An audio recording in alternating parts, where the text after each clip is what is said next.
नमस्कार मित्रों, जय श्री राम।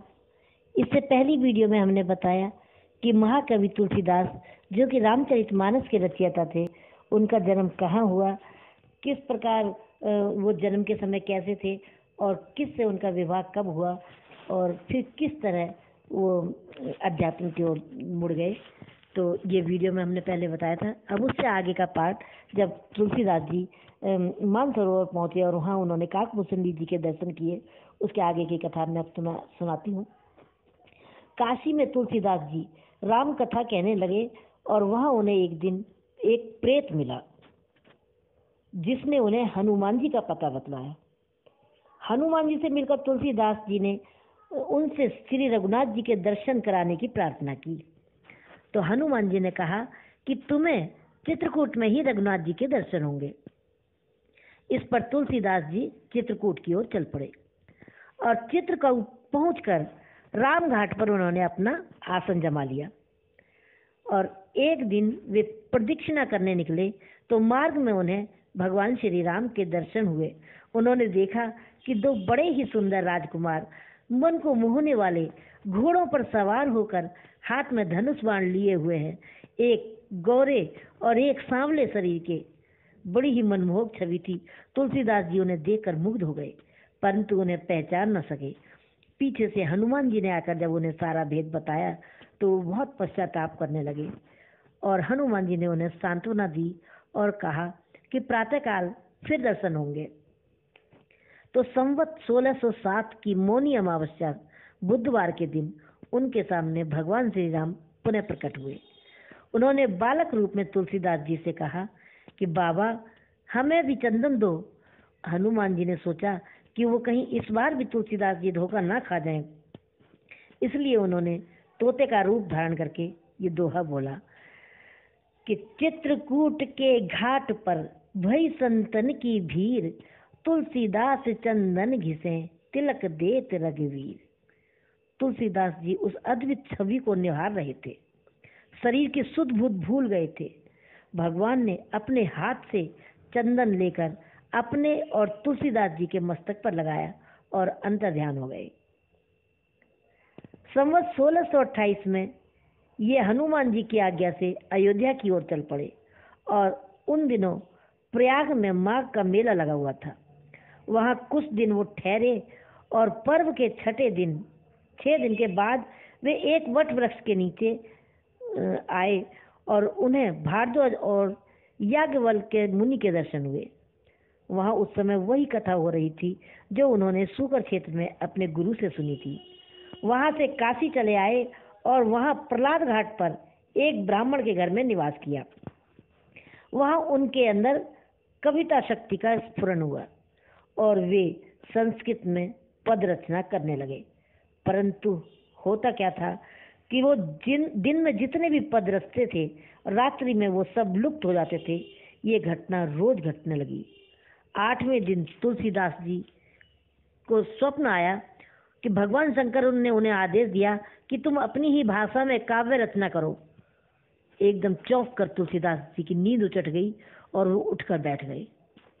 उसी समय भगवान शिव और माता पार्वती उनके सामने साक्षात प्रकट हो गए। तुलसीदास जी ने उन्हें साष्टांग प्रणाम किया और भगवान शिव ने कहा कि तुम अयोध्या में जाकर रहो और हिंदी में ही अपनी काव्य रचना करो।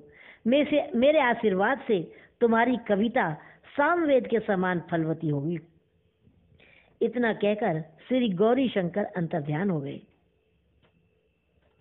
और तुलसीदास जी उनकी आज्ञा को सिरोधार्य कर काशी से अयोध्या चले आए। संवत 1631 का प्रारंभ हुआ और उस साल रामनवमी के दिन प्राय वैसा ही योग था जैसा त्रेता युग में राम जन्म के समय था। और उस दिन प्रातःकाल श्री तुलसीदास जी ने रामचरितमानस की रचना प्रारंभ कर दी।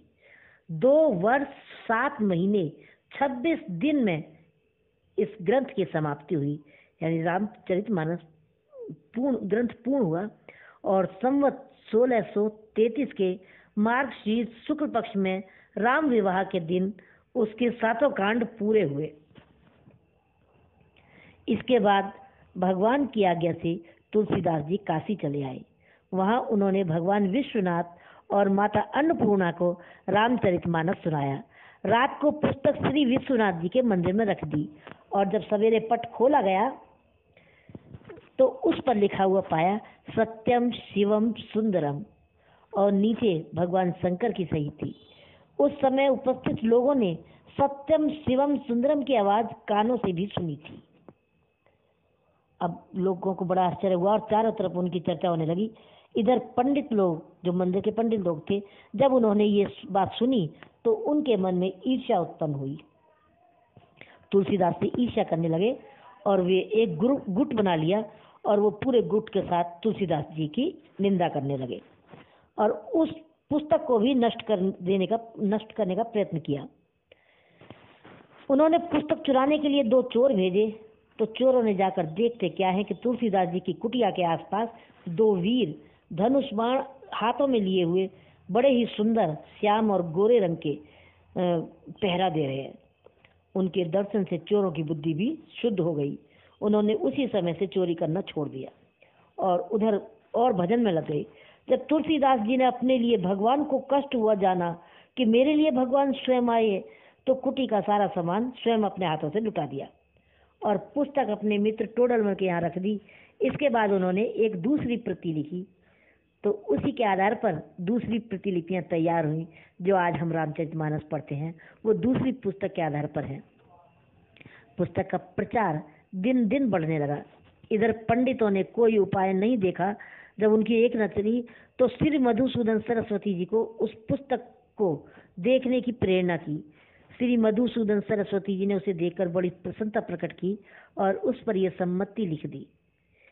क्या लिखा उन्होंने कि आनंद कानन ने हस्म अंगे मस्त तुलसी तरु, कविता मंजरी हाथी राम भ्रमर भूषिता।